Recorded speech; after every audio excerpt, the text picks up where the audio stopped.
போன ஜோசியம் போன ஜோசியம் ஏமா பெறான்ற பெருக்காளி மாதிரியே பூனை ஜோசியம் பாக்கலாம்ப்பா. பூனை ஜோசியம் என்னடா அது? எலி ஜோசியம் கிளி ஜோசியம் தான் கேள்விப்பட்டிருக்கேன். இப்ப பூனை ஜோசியம் வந்துருச்சா? இன்னும் கொஞ்ச நாள் போனா பன்னிக்குட்டியும் பழக்கி விட்டுவானுங்க போல இருக்கு. பூனை ஜோசியம் வாயா. தோ வந்துட்டேன். என்ன அது பூனை ஜோசியம் புதுசா இருக்கு?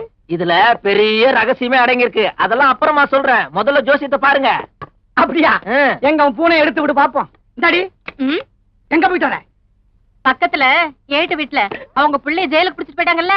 பாவம் காலையில இருந்து அவங்க சோறு தண்ணி எதுவும் இல்லாம கவலையே உட்காந்துட்டு இருக்காங்க. நான் சூடா இட்லி சுட்டேன். நான் சுட்ட இட்லின்னா ஏட்டுக்கு ரொம்ப பிடிக்குமில்ல, அதான் கொண்டு போய் கொடுத்துட்டு வந்தேன். எனக்கு பழைய சோறு ஏட்டுக்கு இட்லியா? உடம்ப பாத்துக்க துப்பு இல்ல. ஜோசியம் கேக்குது ஜோசியம். யோ, என் பொண்ணுக்கு கல்யாணம் நடக்கணும், முதல்ல அதுக்கு ஜோசியம் பாரு. என்னங்க இது பார்த்தா சின்ன பொண்ணு மாதிரி இருக்கு, இதுக்கு போய் கல்யாணங்கிறீங்களா?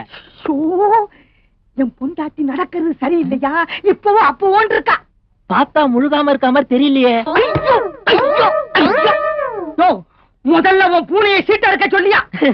பூனெல்லாம் சீட் எடுக்காதுங்க, நான் தான் எடுப்பேன். அடட, உங்க பொண்ணுக்கு எரும தோஷம். மனுஷனுக்கு கடுப்ப கலப்பாது.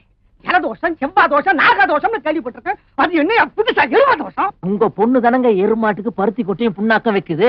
இப்ப அந்த எருமை செனையா இருக்கு, அதனாலதான் உங்க பொண்ணு கல்யாணம் வந்துருச்சு. அதுக்கு பேருதான் எரும தோஷம். அதுக்கு என்னையா வழி? ஒரே வழி, யார் கண்ணிலையும் படாம கோவில் குளத்துல முழுகி 108 தடவை அங்க பிரதர்ஷனம் பண்ணிட்டு 10 தெருவை எரும மாட்டோட சுத்தி வந்தீங்கன்னா உங்க பொண்ணுக்கு ஏத்த அருமையான மாப்பிள்ளை கிடைக்கும். இனிமேல் நீ இந்த ஜெயில இருக்க நான் அனுமதிக்க மாட்டேன். எப்ப உடைய அரசியல் செல்வாக்க பயன்படுத்தி இன்னொரு கொலையை செஞ்சுட்டு வந்தியோ உன்னை நான் வெள்ளூர் ஜெயிலுக்கு டிரான்ஸ்பர் பண்றேன். என் செல்வாக்கு என்னன்னு தெரிஞ்சிருந்தோம் என்ன வேலூருக்கு டிரான்ஸ்பர் பண்றேன். இத பார், உன் நிலை கூட நீ பகிச்சுக்கலாம். ஆனா என்ன மாதிரி அரசியல் செல்வாக்குள்ள பகிச்சுக்கிட்ட நீ வாழவே முடியாது. ஒரு வாரம், இன்னும் ஒரு வாரத்துக்குள்ள நான் யாருங்கிறத உனக்கு காட்டுறேன். என் பேர் கண்ணாயிரம்.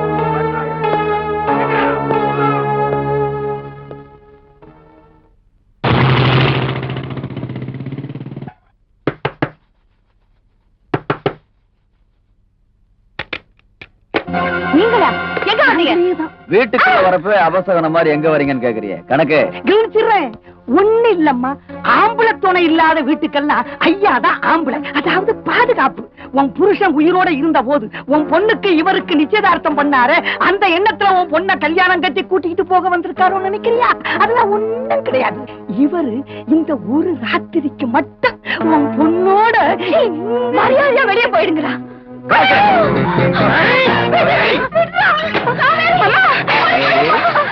வந்துட்டியா? அப்பனும் செத்துட்டான், காதல்னு ஜெயிலுக்கு போயிட்டான். பாவன்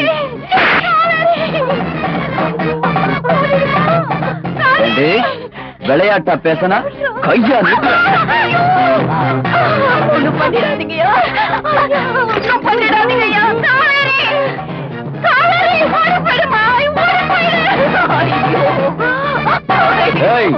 எங்கடி ஓடிடுவ? இந்த ஊர்ல எந்த வீட்லயும் முடிய முடியாது, இந்த கிராமத்தை விட்டு போகவும் முடியாது.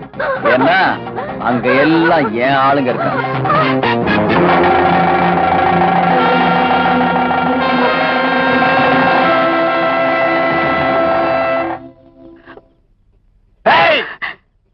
மாம எத்தனை பேர் இருக்காங்க? 5 பேரு. 5 பேரா? ஒரு பொண்ணை துரத்திட்டு 5 பேரா? அப்ப இது எங்க சொந்த ஊரு, இது எங்க சொந்த பிரச்சனை. அது எங்க சொந்தக்கார பொண்ணு. அஞ்சே ராஜா சொந்தக்காரங்களா நீங்களா? சொல்லக்கூடாதே முன்னாடியே ஓடி பிடிச்சு சொல்லானீங்களா இந்த இருட்டுல? ஆமா, நீ போயிடுமா? வேண்டாண்ணா, அவங்களோட என்ன அனுப்பிடாதீங்கண்ணா. அண்ணா என்ன காப்பாத்துங்கண்ணா. டேய் அண்ணங்கறா? அப்போ இவன் நமக்கு சொந்தம். அப்ப நீங்களாம் எங்களுக்கு என்ன முறை? என்ன முறையை கேட்டா அப்ப முறைக்கிறீங்க? இவங்கிட்ட என்னடா பேச்சு? வாடி. ஒரு குத்துக்கு தாங்க மாட்டேங்கிற. அரைஞ்சிருவேன். இதெல்லாம் நமக்கு ஒத்து வராது. வேணா ஏதாவது பந்தயம் வச்சுக்குவோம். என்ன போஸ் கொடுக்குறீங்க? முறைக்காதீங்கடா. விட்டுறாத. இதுதான் பந்தயம். இந்த பொண்ணு மேல உங்களால கைய வைக்கவும் முடியாது, அவன் வாயில இருந்து புகைய வெளியில வர வைக்கவும் முடியாது. அப்படி வர வச்சிட்டீங்க, இந்த பொண்ணை நீங்களே கூட்டு போங்க.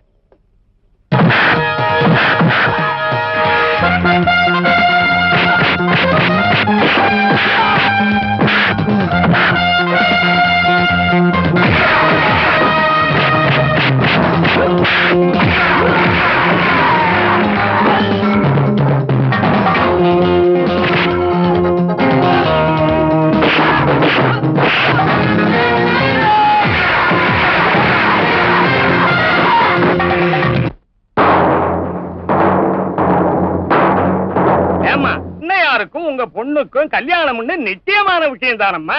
அட பாவம், இப்ப எப்படி இருக்கீங்கன்னு பார்த்துட்டு போவோம்னு வந்தா பண்ணையார ஆளுங்களை வச்சு அடிச்சிருக்கீங்க. இது முறையா? உம்முன்னு இருந்தா எப்படி? கேட்டுக்கிட்டு இருக்கோம்ல, நான் தொடர்ந்து சொல்லுங்களம்மா.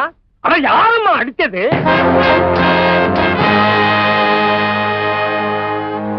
நாங்கதான். நெல்லு அப்படியே தொடப்படாது, போ பின்னாடி. பஞ்சாயத்து எதுக்கு கூடி இருக்கு? யாரா நீங்க? எந்த ஊரு? எதுக்குடா எங்க ஊரு ஆளுங்களை அடிச்சீங்க? சொல்றானுங்க. இப்போ உங்க தங்கச்சிய உங்க கண்ணு முன்னாடியே ஒருத்தன் தூக்கிட்டு போறான்னு வைங்க, ஐயா என்ன பண்ணுவீங்க? அடி செருப்பால கண்ட துண்டமா வெட்டி போட மாட்டேன். வெற்றிருப்பீங்கல்ல, அத நாங்க செய்யல, அடிச்சு விரட்டிட்டோம். அப்படின்னா இந்த பொண்ணு உங்க தங்கச்சியா? ஆமா.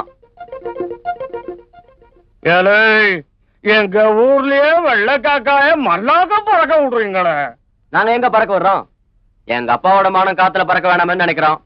டேய், இவ்வளவு தூரம் வந்த பிறகு நடந்த உண்மை எதுக்குடா மறைக்கணும்? சொல்டா. அப்படிங்கிற இத பாருங்க, இதுதான் எங்க தங்கச்சி, இவங்கதான் எங்க சித்தி. எப்படின்னு கேக்குறீங்களா? எங்க ஊர் பரவாக்கோட்டை, எங்க அம்மா பேரு பஞ்சவர்ணம். இறந்து போன பெருமாளோட மூத்த சம்சாரம் தான் எங்க அம்மா. அவங்களுக்கு பிறந்த பிள்ளைங்க தான் நாங்க. ஒரு நாள் பூவும் பொட்டு இழந்து சாகர் நிலைமைக்கு வந்துட்டாங்க. அன்னைக்குதான் தெரியும் எங்க அப்பாவை யாரோ கொலை பண்ணிட்டாங்கன்னு. சாகறதுக்கு முன்னாடி இவங்களை பத்தின உண்மைகள்லாம் சொல்லிட்டு செத்தாங்க. சரி, அம்மாவின் தங்கச்சியும் பாக்கலாமேன்னு ஊருக்குள்ள நுழைஞ்சா ஒரு பொண்ணை விரட்டிக்கிட்டு 4-5 பேருங்க. தாங்குமா? எங்கயாவது நடக்குமா இந்த அநியாயம்? எங்க தங்கச்சின்னு தெரியாமையே இந்த பொண்ணை நாங்க காப்பாத்திருக்கோம். இப்ப சொல்றோம், எங்க அப்பாவுக்கு ஏற்பட்ட நிலைமை எங்க தங்கச்சிக்கும் சித்திக்கும் நடக்க விட மாட்டோம். அண்ணன் தங்கன்னு புது கதை விடுறான். ஒரே குழப்பமா இல்ல? இல்ல, இதுதான் நமக்கு வசதி. இப்ப பாருங்க, பிளேட்டையும் மாத்தி போடுறேன். நீங்க 2 பேரும் வந்தது ரொம்ப சந்தோஷம். இழந்து போன குடும்பத்தை தூக்கி நிறுத்துறதுக்கு, செத்து போன பெருமாளுடைய கௌரவத்தை காப்பாத்துறதுக்கும் வந்திருக்கீங்க. தம்பிங்களா, உங்க அப்பா உயிரோட இருந்த போது உங்க தங்கச்சிக்கும் பண்ணையாருக்கும் கல்யாணம் பண்றதுக்கு நிச்சயார்த்தம் பண்ணி வச்சாரு. பாவம், செத்து போயிட்டாரு. ஆனாலும் பரவாயில்ல, அண்ணனுங்களா நீங்க இருந்து உங்க தங்கச்சிக்கும் பண்ணையாருக்கும் கல்யாணத்தை நடத்தி முடிச்சிருங்க. அதுக்கு தானே நாங்க வந்திருக்கோம், நடத்திடுவோம். பண்ணையாருடைய விருப்பமும் அதுதான். அப்புறம் என்னய்யா, பஞ்சாயத்து முடிஞ்சது, கிளம்பி போங்க.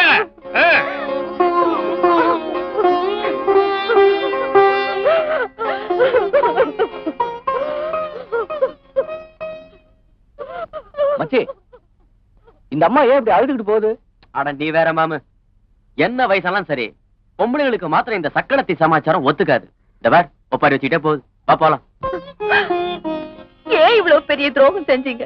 உங்களுக்கு இன்னொரு பொண்டாட்டி இருக்கு, 2 பிள்ளைங்க இருக்காங்கன்னு எதுக்காக என்கிட்ட மறைச்சீங்க? அம்மா, பஞ்சாயத்துல நாங்க சொன்னதெல்லாம் போய். நீங்க என்ன சொல்றீங்க? அம்மா, போட்டோல இருக்கிறாரு உங்க வீட்டுக்காரரு, அவருக்கு எங்களுக்கு எந்த சம்பந்தமும் இல்லைன்னு சொல்றோம். அப்படின்னா நீங்க யாரு? ஜெயில இருக்கான்ல ராஜா, அவனுக்காக நாங்க அவன் ஃப்ரெண்ட்ஸ். என்னது, நீங்க மாமாவோட ஃப்ரெண்ட்ஸா? ஆமாமா, நாங்க இந்த ஊருக்கு வந்தது ஜெயில இருக்கிற ராஜாவை நிரபராதின்னு நிரூபிக்கத்தான். உனக்கும் பண்ணையாருக்கு நடக்க போற கல்யாணத்தை தடுத்து நிறுத்தத்தான். உங்க அப்பாவை கொலை செஞ்சது யாருன்னு கண்டுபிடிக்கத்தான். இதெல்லாம் பஞ்சாயத்துல சொல்ல முடியாது இல்லையா, அதனாலதான் உங்க பிள்ளைங்கன்னு போய் சொன்னோம். நாங்க சொன்னது உங்களுக்கு பிடிக்கலன்னா நாங்க இப்பவே. தம்பி, நீங்க சொன்னது பொய்யாவே இருந்தாலும் எப்ப என் பொண்ணோட மானத்தை நீங்க காப்பாத்துனீங்களோ அப்பவே என் பிள்ளைங்கள் ஆயிட்டீங்க. இனிமே இவ்வளவு வாழ வைக்க வேண்டியது உங்க கடமைதாப்பா. அதுக்காகத்தான் நாங்க இங்க வந்திருக்கோம். அம்மா, ஒரு முக்கியமான விஷயம். என்னப்பா? நேத்துல இருந்து சாப்பிடவே இல்லம்மா, நல்ல பசி. டேய் சும்மா அவங்க தான் அம்மான்னு சொல்லிட்டாங்கல்ல, சாப்பிடலாமா? வாங்கப்பா. வாங்கண்ணே. உட்காருங்க. அண்ணா இன்னும் கொஞ்சம் சாதம் போட்டுமா? போடுறேண்ணே. அண்ணா சாம்பார் ஊத்தவா? கத்திரிக்காய் சாம்பார் சாப்பிடுங்க. அண்ணா சாப்பிடுங்க அண்ணே. முட்டை வைக்கவா? அம்மா போய் மோர் எடுத்துட்டு வாமா. போமாண்ணா. அண்ணே சமையல்ல எப்படி இருக்கு? இல்ல நான் தான் செஞ்சேன். அண்ணே நம்ம வீடுதான், நல்லா சாப்பிடுங்க. அண்ணே ஜெயில அவர் எப்படின்னு இருக்காரு? நீ இப்படி போடுறப்பவே தெரியும் ஏதாவது கேட்பேன்னு. இன்னொரு முட்டை வை. அண்ணா சொல்லுங்க அண்ணே, ஜெயில அவர் எப்படின்னு இருக்காரு? இங்க கேட்டு வாங்கி தானே சாப்பிடுறோம். ஜெயில அப்படி இல்ல. மணி அடிச்சா சோறு, முடி முளைச்சா கிராப்பு, இருமலுக்கு மருந்து, உழைக்கிறதுக்கு வேலை, வெளியே வந்தா காசு, மொத்தத்துல ராஜா வாழ்க்கை போ. ஆனா உனக்கு ஒரே ஒரு குறை. என்னண்ணே? பக்கத்துல நீ இல்லையேன்னு தான். போங்க